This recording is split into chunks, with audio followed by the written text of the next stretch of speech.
You're tuning into the Uncensored Pro Wrestling Podcast, the only wrestling podcast covering WWE, AEW, and TNA. Let's get uncooked, uncorked, and uncensored. What's up, y'all? You are checking out the Uncensored Pro Wrestling Podcast. I'm your host, the Hot Commodity ENC. And, we're having technical errors here on the Uncensored Pro Wrestling Podcast. This is normal for us, but thank you for sticking with us. We're, as Ian said, in our underwear, which I don't think I'm going to see flying bucks, but in case you were wondering, I guess that's important to know. We are covering Monday Night Raw. Oh, I thought you were going to say something like you were going to say something. Oh, no. Yes, but we're covering Monday Night Raw, as he said, from June 16th, 2025, live in Green Bay, Wisconsin. And we are kicking off with Io Sky. Well, actually, with the World Women's Champion, Liv Morgan. She's out first. Oh, sorry. Yeah. I'm an idiot. And Intercontinental Champion Dominik Mysterio. Liv says, it seems everyone needs reminding that this is my division. Nikki Bella had to learn the hard way last week. No one paved the way for me. I became the first and only four-time women's tag team champion. I'm not asking for respect anymore. I'm demanding it. And that's when World Women's Champion Io Sky comes out. Io says, do everyone a favor and shut your mouth, which I was surprised you could say. Io says, all you do is whine. If you want to fight me, I'm right here. Liv says, I want you for that title. You can just hand it over to me instead of embarrassing yourself and fighting me. Io says, you have to earn this. You can't steal it like you stole Dirty Dom. Oh, Io is fucking Nagasaki revenge on this bitch. Io then hands Liv Morgan the title and drop kicks the belt into Liv Morgan's abdomen, and Io gave Liv the title, so we know clearly by now, if you are a wrestling fan, that Liv Morgan got injured, so it's really hard to kind of speculate anything that was going to come of this, because Liv will be out of action for at least 3 to 4 months, so it's kind of hard to talk about. But at the time, Liv was a worthy challenger at Io Sky, and we'll talk more about Liv getting injured later, but a good way to open Raw, and I liked how Io played the shit out of her about stealing Dirty Dom. Yeah, and it was nice to see Io, cut a promo. It was cool. We have our, I think it's the finals not finals, but the final qualifying match of the Women's Queen of the Ring tournament. Mm-hmm. Stephanie Vaquer versus one half of the Women's Tag Team Champions, Raquel Rodriguez, versus Ivy Nile versus a returning Asuka. And Asuka looked really cool in her attire. She had it was almost like black makeup, and it went down to her chest, and it was different than her normal look. She still had the clown attire, with the makeup looking, but it was very, very cool to see Asuka back. Dark clown. A dark clown. Stephanie lands a Hurricane Rana to Raquel Rodriguez to the floor, and then Stephanie lands her patented Devil's Kiss to Raquel across the apron. Stephanie headbutts Asuka and lands a double underhook knee to Asuka for a 2 count. Raquel big boots Stephanie and lands a Tijuana bomb, but Rhea Ripley comes out and gets revenge on Raquel Rodriguez for costing Rhea last week on Raw.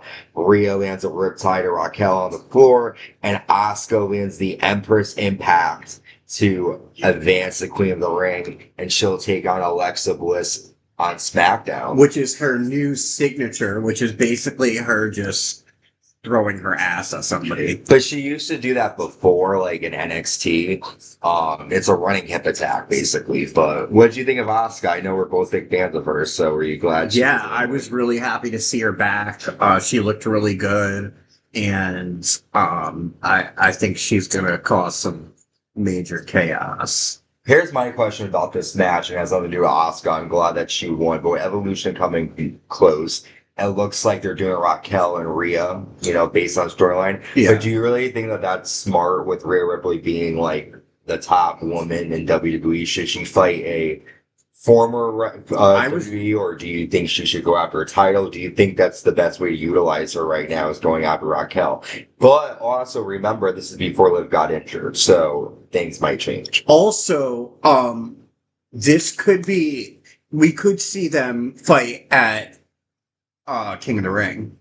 Night of Champions? Yeah. We could see them fight. But you gotta remember, the only thing I'm thinking about is Saudi Arabia doesn't have a good history with women's wrestling, and with Evolution being a week after, do you really think they're going to put, aside from the Queen of the Ring matches and maybe one or two matches that feature women? I mean, Yeah, I hear you. I do think Rock Free needs to be on that card in some way, but I don't know. I don't think Yeah, I don't know. if it wasn't Rock comes directly off, who do you think Rhea should fight at Evolution? Io for the championship, but What about Asuka? yeah, but Asuka could fight Io. that would be a good match too. But I feel like Raquel probably should have had a little more build up to make her look like a worthy challenger of Rhea Ripley. Mm-hmm. And I think like if you're like if you watched NXT, like they had a big rivalry in NXT. They were roommates before, so they do have history, but like a fan who didn't watch NXT wouldn't know that, so it's harder. Yeah, it's not very relevant now. Mm-hmm. Yeah, that was like over 5 years ago. Intercontinental Champion Dominik Mysterio was with Judgment Day backstage, and he basically tells Finn Balor that he didn't take care of AJ Styles, so hold down the fort backstage tonight when JD fights AJ, and Finn tells Roxanne Perez that he has a plan and talks to her privately. We then get World Heavyweight Champion Gunther coming out next. Gunther says, Jey Uso was good for one night. I am untouchable. I heard all the rumors about what's next for me. I care about reality. Seth Rollins holds the Money in the Bank contract, and I have what he wants. Seth, you said I was a target last week. I'm going to make it easy for you. I'm right here. And that's when Goldberg returns.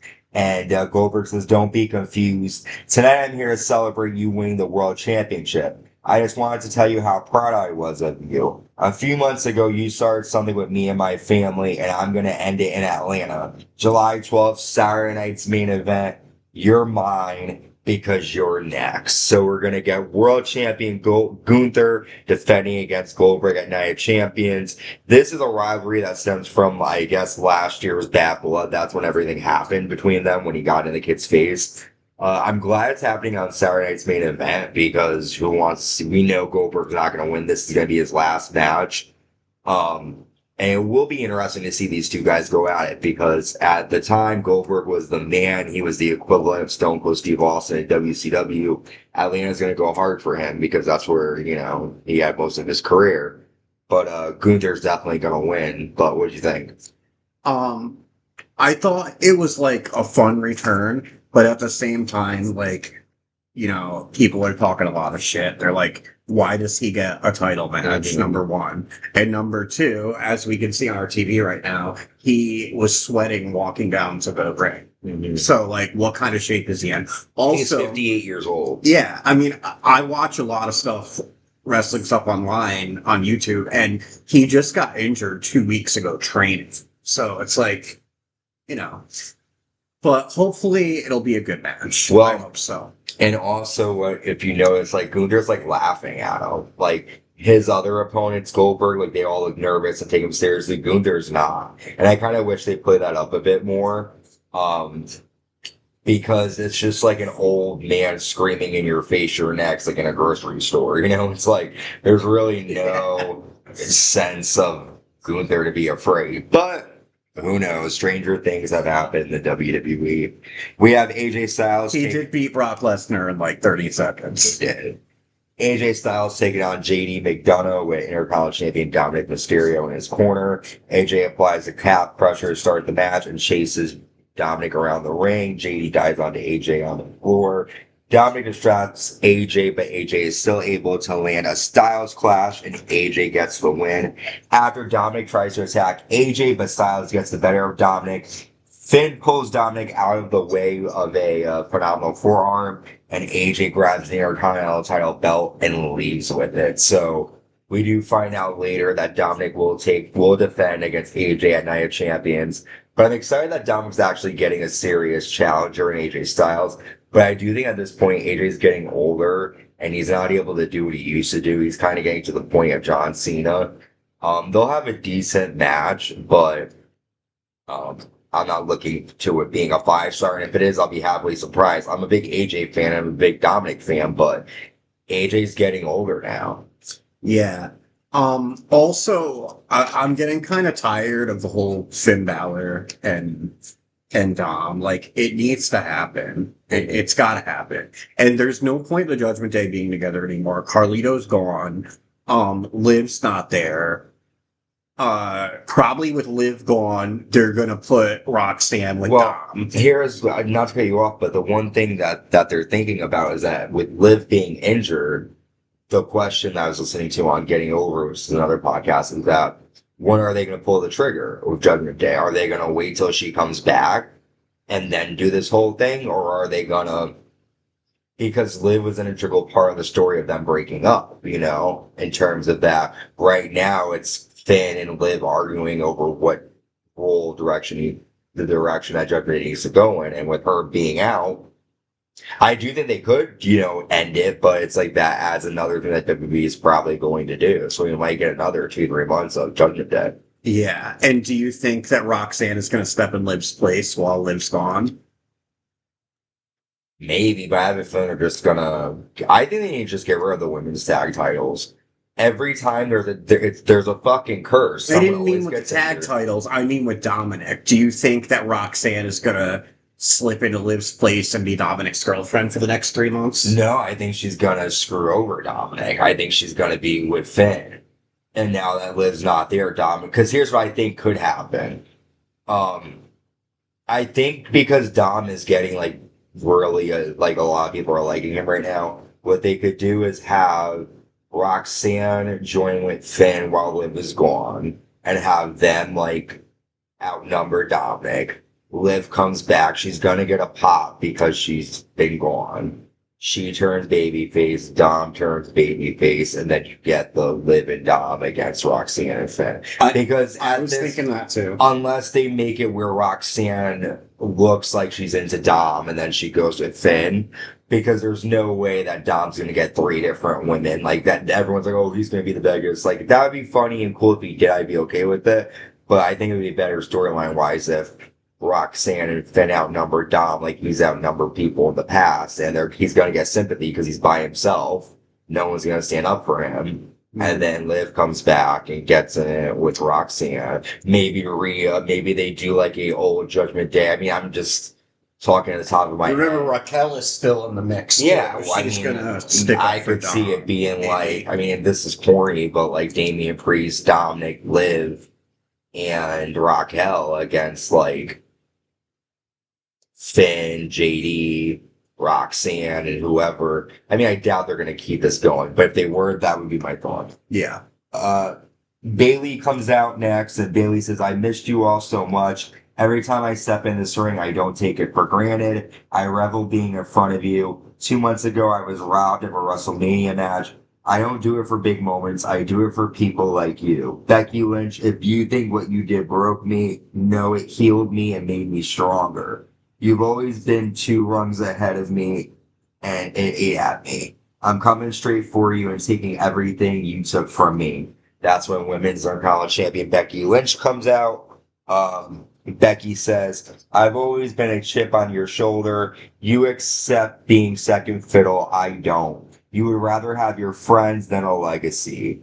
Bayley says, I'm a future Hall of Famer. I don't mind helping others. Becky says, I used to fight for the people, but they stopped fighting for me, and they stopped fighting for you. When I walked out of WrestleMania, no one cared you weren't there. Bayley says, you're so insecure, you didn't know if they would care about you, so you took me out. Which is kind of dumb. Bayley says, do you remember having to fight for the championship?